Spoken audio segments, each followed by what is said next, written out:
Good morning, Chairman, members of the committee. For the record, I'm Stefanie Riehl with the New Jersey Business and Industry Association.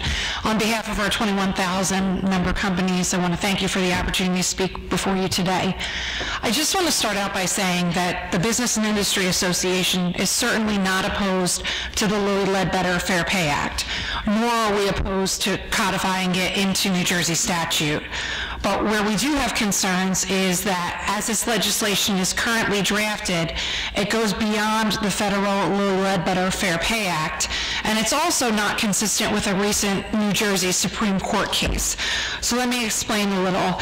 There was a 2009 Supreme Court case where the Supreme Court held that each payment of discriminatory wages is an actionable wrong.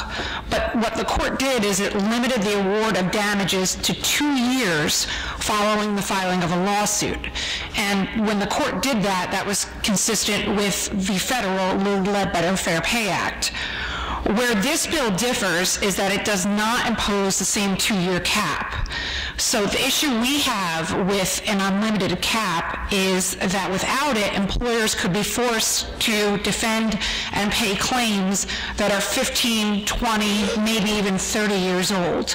Within that time, evidence gets stale, records are no longer available, and the decision makers who set the salary in the first place may not even be still with us. They may be deceased.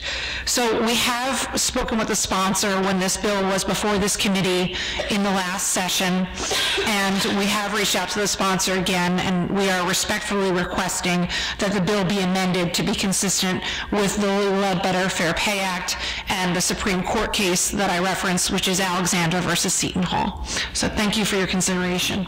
Good morning, ladies. You said you have tried to talk to the sponsor of this and getting it more in line with the federal.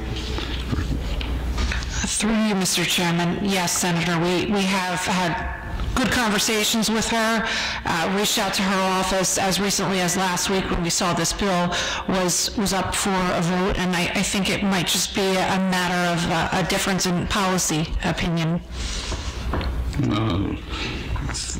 Do you feel that you may be able to work this out? Because I've got concerns also with it not being the same as a federal law.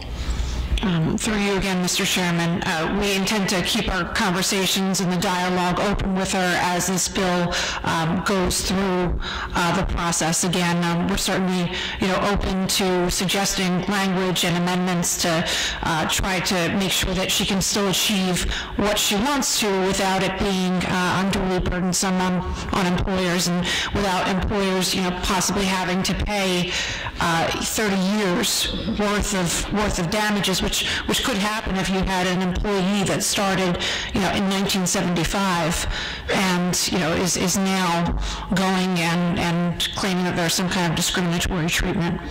I agree, Stefanie. That's what my concern is on this bill, opening up employers to being liable for 20 years.